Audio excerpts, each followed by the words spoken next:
Today, we're diving into one of hip-hop's most fascinating stories, Bone Thugs and Harmony, the five-man group from Cleveland who changed rap forever with their melodic flows and machine gun delivery.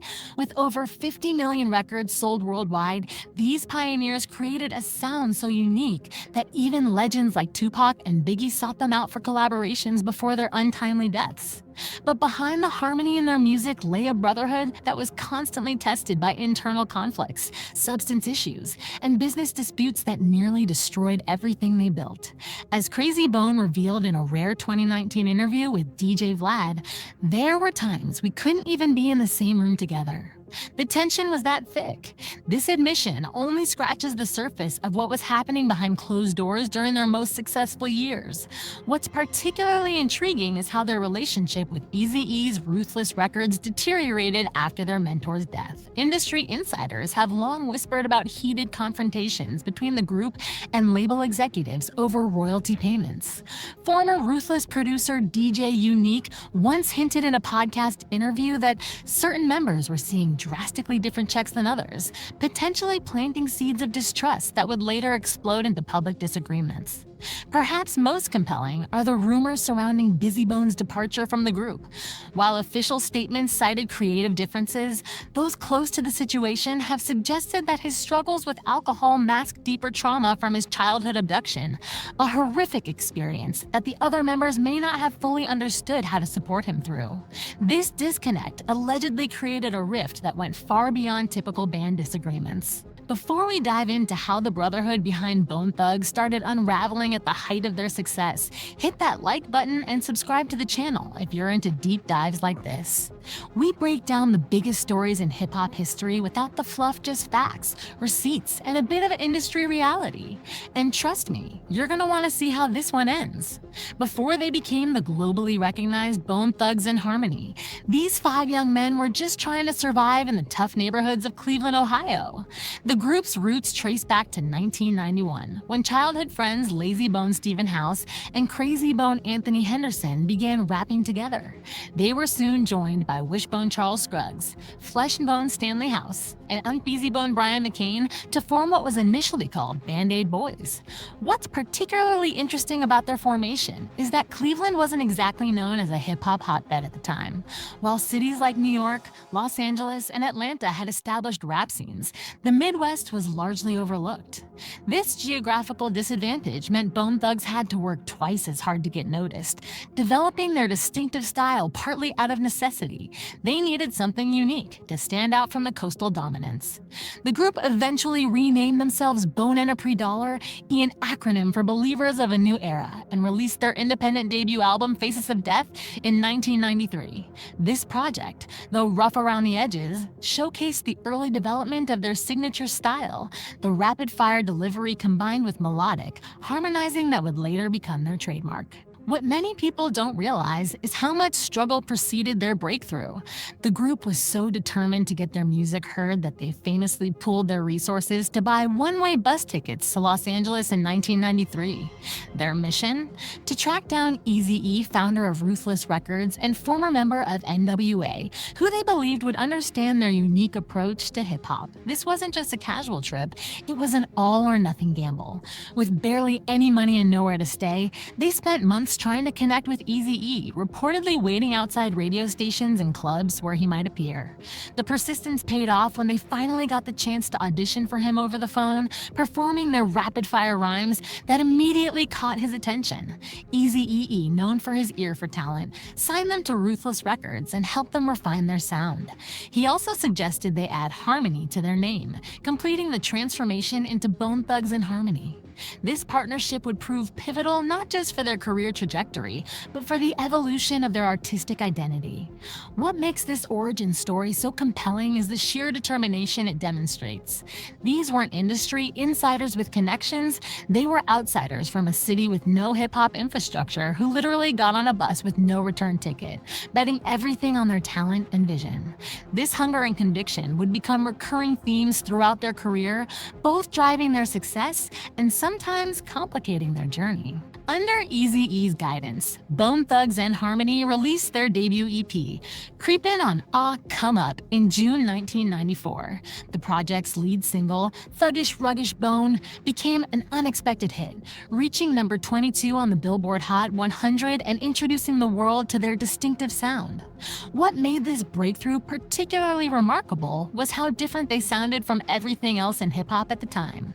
The mid-90s was dominated by the coastal rivalry between East and West Coast rap, with artists from both regions adhering to relatively established stylistic approaches. Bone Thugs arrived with something completely different. Their rapid-fire delivery was faster than most rappers of the era, yet they maintained clarity and precision. More revolutionary was their incorporation of melodic harmonizing, bringing an almost choir-like quality to hardcore rap content. This innovative approach created an immediate impact, with Thuggish Ruggish Bone becoming a street anthem across the country. The EP itself went on to achieve double platinum status, an extraordinary achievement for a debut release from a group that had been virtually unknown months earlier. This success validated Eazy-E's faith in the group and positioned them for even greater heights. However, their mentor wouldn't live to see their full potential realized.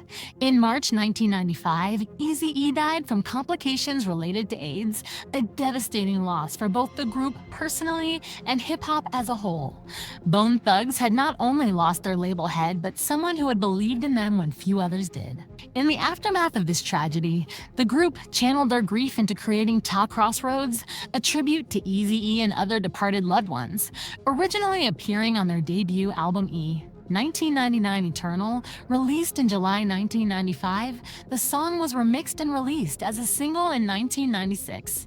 This remixed version became their biggest hit ever, topping the Billboard Hot 100 for 8 consecutive weeks and winning a Grammy Award for Best Rap Performance by a Duo or Group. 1999 Eternal itself was a massive success, debuting at number 1 on the Billboard 200 and eventually achieving quadruple platinum status. The album perfectly captured their unique style while expanding their sonic palette, incorporating influences from G-Funk, soul, and even gospel music. Tracks like First of the Month and East 1999 Inches became anthems that further cemented their place in hip-hop history. What's particularly noteworthy about this period is how quickly Bone Thugs ascended from obscurity to the pinnacle of commercial success. In less than 2 years, they had gone from unknown Cleveland rappers to Grammy-winning, chart-topping artists with a multi-platinum album. This rapid rise created enormous expectations for their future work, while simultaneously establishing them as one of the most innovative acts in hip-hop history. Their influence during this period cannot be overstated. The group's unique style inspired countless artists across regional boundaries, with their melodic approach to rap vocals particularly changing how many artists approach the medium. Even established stars took notice. Both Tupac Shakur and the Notorious Big collaborated with Bone Thugs before their deaths, recognizing the group's innovative contribution to the art form. Following the massive success of 1999 Eternal, expectations were sky high for Bone Thugs' next project. In 1997, they released their double album The Art of War, an ambitious effort that showcased both their artistic growth and the beginning of the internal tensions that would later challenge their unity. The Art of War debuted at number 1 on the Billboard 200 and eventually went quadruple platinum, proving that their commercial appeal remained strong. The project featured hits like Look Into My Eyes and If I Could Teach the World, which demonstrated their ability to create radio-friendly tracks without compromising their distinctive style. The double album format also allowed them to explore different facets of their artistry, with one disc focused on more melodic material and the other embracing harder-edged content. However, this period also marked the beginning of significant challenges for the group. Flesh and Bone, who had always maintained a somewhat independent status within the collective, was increasingly pursuing solo opportunities. His legal troubles were mounting as well, creating complications for group activities and tour schedules. These issues foreshadowed the more serious fractures that would emerge in the coming years. The late 90s also saw the group navigating a changing hip-hop landscape. The death of Tupac in 1996 and Biggie in 1997 had profoundly impacted the culture, while new artists and sounds were emerging to capture the public's attention. The dominance of Puff Daddy's shiny suit era and the rise of Southern rap presented commercial challenges for Bone the Cold's distinctive Midwest sound, requiring them to evolve while maintaining their core identity. Despite these industry shifts, the group's influence remained substantial. Their unique vocal approach had inspired a new generation of artists who incorporated melodic elements into their rap delivery. From Twista's refined speed rap to Nelly's sing-song flow, and even aspects of 3-6 Mafia style, echoes of Bone Thugs' innovation could be heard throughout hip-hop's evolving soundscape. The turn of the millennium brought significant changes to the group dynamic. In 2000, Flesh and Bone was sentenced to 11 years in prison for assault with a firearm and criminal possession of a weapon, effectively removing him from the group's activities for the foreseeable future. This loss impacted not just their personal brotherhood, but their musical chemistry, as Flesh's distinctive voice and energy had been integral to their sound. Around the same time, tensions with Ruthless Records were escalating. Following Eazy-E's death, the label was being run by his widow, Tamika Wright, and the relationship between management and the group had become increasingly strained. These business conflicts added another layer of stress to the already complicated group dynamic. The release of BTNHR Resurrection in February 2000 marked another commercial success, debuting at number 2 on the Billboard 200 and achieving platinum status. However, behind the scenes, the group was beginning to fracture along multiple fault lines. Business disagreements, creative differences, and personal issues were creating distance between members who had once been inseparable. Busy Bone's situation became particularly problematic during this period.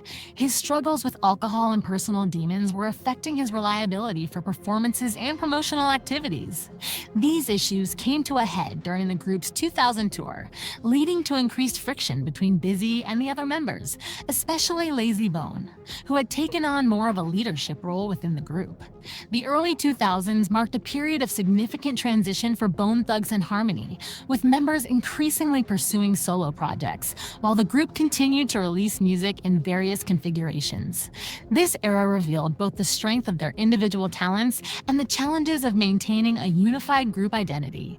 In 2001, the group released Thug World Order, notably without Busy Bone's full participation. While he appeared on a few tracks, his limited involvement signaled the growing divide within the collective. The album achieved gold status but didn't match the commercial heights of their earlier work, suggesting that the full 5-member chemistry was integral to their most successful formula. Busy Bone's departure from the group became official around this time, launching what would become a prolific solo career. His debut solo album, Heaven's Movie, had actually been released back in 1998, but he now focused entirely on independent releases. What's particularly interesting about Busy's solo work is how it often explored more spiritual and introspective themes, revealing dimensions of his artistry that hadn't been fully expressed within the group context. The other members pursued their own solo ventures as well. Crazy Bone released his Thug Mentality albums, showcasing his versatility and technical prowess. Lazy Bone launched the Mo Thugs Collective, while releasing solo projects that maintained elements of the Bone sound while exploring new territory. Wishbone and Flesh and Bone, despite his incarceration, also contributed solo material to the group's expanding universe. These individual efforts demonstrated the members' distinct personalities and artistic visions, which had previously been harmonized within the group dynamic. Crazy emerged as perhaps the most commercially successful solo artist, with his precise delivery and songwriting abilities earning him collaborations with artists across the hip-hop spectrum. In 2006, a significant development occurred when Bone Thugs signed with Swizz Beatz' Full Surface Records, distributed by Interscope. This new deal resulted in the album Strength and Loyalty 2007, which featured high-profile collaborations with artists like Akon, Mariah Carey, and The Game. While Busy Bone remained absent and Flesh and Bone was still incarcerated, the album represented an attempt to reposition the group within the contemporary hip-hop landscape. Strength and Loyalty achieved moderate commercial success, debuting at number 2 on the Billboard 200. The single I Tried featuring Akon became a minor hit, demonstrating that there was still an audience for Bone Thugs' melodic approach. However, the album's sound was noticeably more polished and mainstream-oriented than the earlier work, reflecting both the influence of Swizz Beatz and the commercial demands of the mid-2000s hip-hop market. The group's next phase was marked by partial reunions and attempts to recapture their original chemistry. In 2010, Flesh Named Bone was released from prison after serving nearly a decade, opening the possibility of a more complete reunion. That same year, all five members came together to release Uni 5, The World's Enemy, their first album as a complete unit since The Art of War in 1997. This reunion proved somewhat short-lived, however, as old tensions resurfaced. The group continued to perform and record in various combinations throughout the 2010s, with membership often fluctuating depending on personal circumstances and business disagreements. They released The Art of War, World War III in 2013 without Busy Bone, once again highlighting the ongoing challenges in maintaining the complete lineup. What's particularly notable about this period is how the group managed to maintain relevance despite these internal complications. Their influence on younger artists remained substantial, with acts like A$AP Rocky, Migos, and even Drake incorporating elements of their melodic approach to rap. This enduring impact ensured that even as their commercial prominence fluctuated, their artistic legacy remained secure. As we look at Bone Thugs-n-Harmony's position in hip-hop today, their journey represents one of the most fascinating case studies in balancing group dynamics, artistic innovation, and long-term legacy. Despite the challenges they've faced, their influence on multiple generations of artists remains undeniable. In recent years, the group has found a new equilibrium that allows for both individual expression and collective activities. They continue to tour regularly, often as part of nostalgia-focused events that celebrate 90s hip-hop.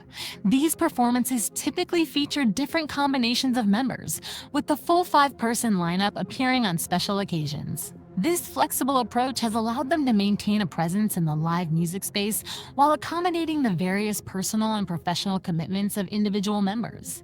Their catalog has also experienced renewed appreciation in the streaming era.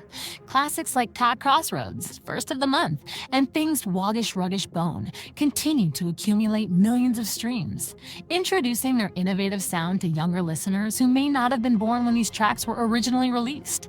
This digital afterlife has helped cement their place in hip-hop history while providing ongoing revenue streams. What's particularly interesting about Bone Thugs' legacy is how their influence transcends regional and stylistic boundaries. Their melodic approach to rap vocals can be heard in artists from all corners of the hip-hop landscape, from the sing-song deliveries of many contemporary trap artists to the harmonic elements embraced by more conscious rappers. The speed and precision of their flows also helped establish technical virtuosity as a valued skill in rap, influencing generations of artists who prioritize this aspect of the craft. The group has received increasing recognition for their pioneering contributions in recent years. In 2020, Cleveland named a street Bone Thugs-n-Harmony Way in honor of their cultural impact, acknowledging how these five artists put their city on the hip-hop map. This recognition from their hometown represents a full-circle moment for a group that once had to leave Cleveland to pursue their dreams. Individual members have continued to evolve as well. Crazy Bone has established himself as a respected businessman, launching the independent label, The Life Entertainment. Busy Bone has maintained one of hip-hop's most prolific solo catalogs, with dozens of releases that explore his unique artistic vision. Lazy, Wish, and Flesh have all pursued various solo and collaborative projects, while periodically reuniting with their Bone brothers. The relationship between the members has matured over time, with many of the tensions that once threatened to permanently fracture the group now resolved, or at least managed more effectively. Age and experience have brought perspective, allowing them to appreciate their shared history and unprecedented accomplishments despite the difficulties they've encountered along the way. As they approach the 30th anniversary of their major label debut, Bone Thugs-n-Harmony stand as true survivors in an industry known for chewing up and discarding talent. Their journey from Cleveland streets to global recognition through internal conflicts and external challenges represents not just a music success story, but a testament to the resilience of brotherhood forged through art. While they may never again reach the commercial heights of their mid-90s peak, their place in hip-hop's pantheon is secure, five voices that became one, creating a harmony that changed rap music forever.